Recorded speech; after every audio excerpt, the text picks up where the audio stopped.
the entertainment was world class. Two drivers on a track in the rain means that they're equal now. You know who I think is the happiest of today. How about we dive into our most favorite moments and most failed moments of this race? Yes, and he's just shown the whole world a middle finger. Welcome back. Welcome back to Lucky Season, guys. Yes. And we're here after watching the Australian GP. Yes. Quite an interesting race. I mean, the first race of the entire season is this explosive. We can only hope that the races like match up to this, because the entertainment was world class. It was beautiful. Just from the get-go, like, forget the first lap. It's like we were saying, like, it's just nuts that, firstly, Isaac, I feel so bad for him. Yeah. I feel so bad for him because it's your first race and you want to make a mark for yourself, you want to make a name, and then you don't even end up racing the first race.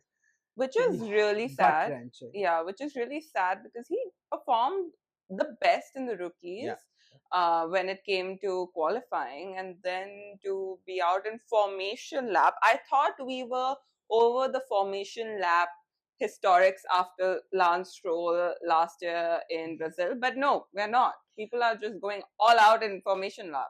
I give them the benefit of like being rookies on this one. Yeah. It's a new car for all of them. I mean, yes, they've gotten testing, they've gotten FPs, they've gotten qualifying, but when you race in the rain, it's a whole different thing. Senna once said, in fact, that two drivers on a track in the rain means that they're equal now. There's no better car. It's about two drivers after that point.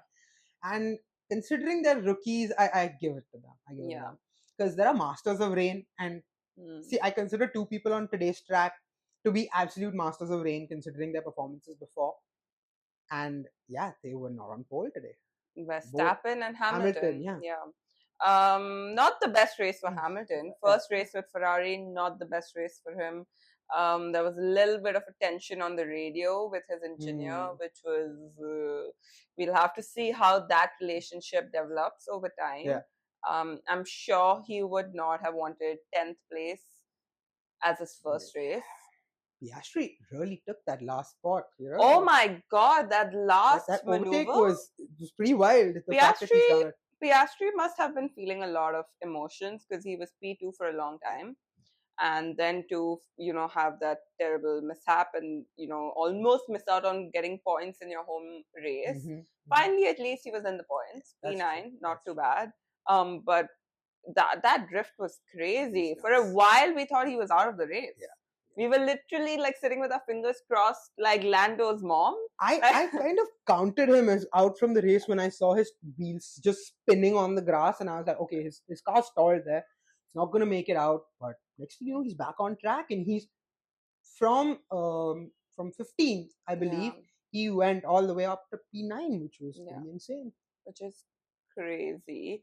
Sainz, someone we were really looking forward to in this race. Oh my God, guys, there's been so much hype about Sainz with how well he did in testing, how well he did in practice, and to go out during safety car lap 1 just broke our hearts. It was so sad. It was something like nobody expected that from him, I guess. To that matter, I don't think even he expected it to happen. Definitely not. But it was a bit heartbreaking to watch, for sure. Yeah. Speaking of heartbreaking to watch, how about we dive into our most favorite moments and most failed moments of this race? Yes. I have a definite fail, which for me is the McLaren team coming on radio to tell Oscar to hold position when he was like, I think 0.3 seconds away from Norris, who was P1 at that time. Like, why would you do that? I thought both your drivers are, there is no lead driver, both are equal. It is Piastri's home race. Let them fight. Like, you can tell them to fight clean and make sure there is no like mishap. But how can you tell them to hold position? What kind of bias is this? And then to make matters worse, when he's already like, 2.5 seconds, I think, behind. He slipped off the track in the middle. Yeah, I think he slowed down a little bit because at that point. On one turn, he actually went off a bit and then he came back on track. Correct. which lost him about a second and a half. Yeah, but then why come on radio to say, "Oh, now you're clear to fight"? Yeah. Like, what's going on? Is there no kind of consensus in the team about what to do? It honestly seems like they're confused on who to support within their own Or team. maybe Mark Webber came like with a baton and started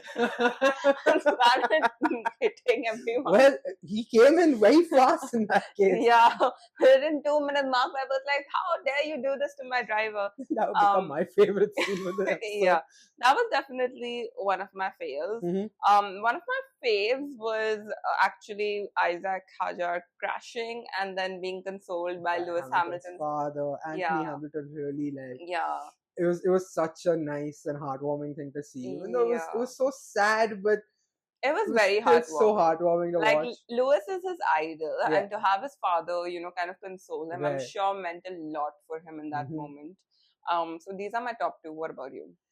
I guess for me, the biggest fail moment would have to be whatever the hell went down when Lewis and Leclerc have both gone into pit together. And going from 1-2 to 9-10. Yeah. Now that's just a bizarre strategy. Yeah. That's absolutely bizarre. Like to lose 10 points after finally, and let me just say, I was so happy seeing him Lewis on P1 for once, and I was like, for 3 whole seconds, Lewis Hamilton was on P1. 3 whole seconds, guys. Yep. My emotions literally went from he's gonna do it, he's not doing it. Yeah, what was that pit strategy? And genuinely, what is even going on with the Ferrari engineers as well? Yeah.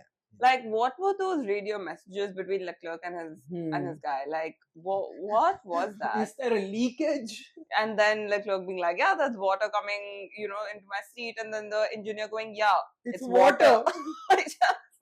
What? Your driver just told you it's water. Leclerc had a great response though. To say words of wisdom. But yeah, I think that was definitely there was some kind of a strategical error there for sure. Like there's no doubt in my mind that they screwed up somewhere, and hopefully they fix that issue in the coming races. Because it's one of the only teams where I'm actually seeing there is no first drive. Yeah. They're both battling it out. They're both very free to race each other. Yeah. And in the spirit of that, I think they just need to figure their strategies out. So, in like an interesting note, we had done a poll on our Instagram about what will be the closest inter-team rivalry. Yeah. We got about 108 votes, and 43% believe it will be Leclerc and Hamilton. Right. 45% believe it will be Norris and Piastri. Yeah. And if today's race is to go by, I think it's Norris and Piastri. Yeah, and the audience voted right because Sainz and Albon doesn't seem that big. Russell, Kimi doesn't seem that big. Like these two are literally like Hamilton and Leclerc also went like toe to toe at one point. Piastri almost took Norris till that very weird command. True, yeah. So these two are definitely going for it. They're not holding back. For sure. What was your favorite moment? My favorite moment was actually the same as yours. It was the highlight of the day is watching Anthony Hamilton just come and console this kid who's just come onto the track, wasn't able to do anything. But I'm guessing from experience, Anthony Hamilton knows what that feels like because he's seen his own son go through something like this at some point, and to have that kind of experience in consoling someone is it's so beautiful to watch. Yeah. So that would ideally be my favorite moment too. Yeah. But you know who I think is the happiest after today's race? George Russell. Close. Toto Wolff. Oh my god. Like he has just shown up on the Constructors' Champion, isn't he? Yes, and he's just shown the whole world a middle finger. Because guess what? His rookie Kimi Antonelli was P5. Yeah. Only rookie in the top 10. Only one of the two rookies to survive the race. Yeah. Yeah. And he had a great drive. He came all the way from P16, I believe, to P5. Right. Which is insane in the rains. And Russell did well too. Russell stayed. He held his wall like he owned it, and he was there the entire race. I don't think we've heard a peep from Russell at all. Nothing about the car, nothing about the tires, nothing about himself, nothing about the rain even. It's a little sad for Russell because I feel like no attention went whatsoever to the fact that he came P3 because of all the drama happening around him. I kind of expected that though, when in a race like this, when you're the you're having the most clean drive. Mm. It's really not something that's going to grab attention from people Mm. compared to the people out there who are just flowing all over the track. Yeah, it was crazy. Christian Horner, though, what do you think he's feeling with Liam Lawson crashing out? And I truly believe that Horner's regretting his decision yeah, of not listening to Honda and taking on Yuki. But Yuki, I mean, he started really well. I Uh-huh. think he held on to P5 or P6 for a really long time, only to end up P12, which is kind of sad. I mean, that was when the entire carnage went down on Yeah. track and the entire order was Everything. shuffled out close to lap 30. It was honestly bizarre because there was a moment, I think, where even I wasn't sure of what's going on, and it took me about 5 minutes of listening to the commentators and the engineers and everyone speak and understanding, like, oh, okay, this is what's actually gone down. Yeah. Who screwed up there? Whose fault it was? And yeah, it was something to watch, but I wouldn't blame the place loss entirely on Yuki. Yeah, he correct. still played a great race. Do you think there's any possibility that Honor is going to watch this and rethink, and there's going to be some switcheroo happening? It's possible, but again, I mean, the FIA ruling is that all the rookies must get 4 races, right? So we've got the first 4 races. Let's see. As part of their assessment period is what I would say. Let's see how Lawson pulls up his socks. Kudos to Oliver Behrman for staying on track. Right?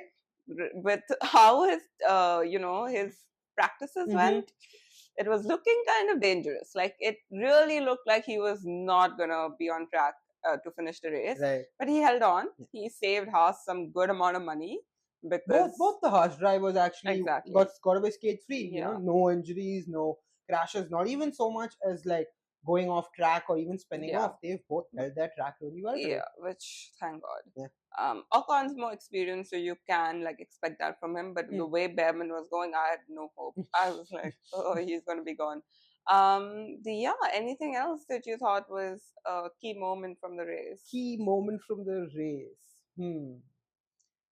I think the biggest takeaway right now, considering how the last few seasons have gone, is that it's on. The competition is on. There is no doubt in my mind.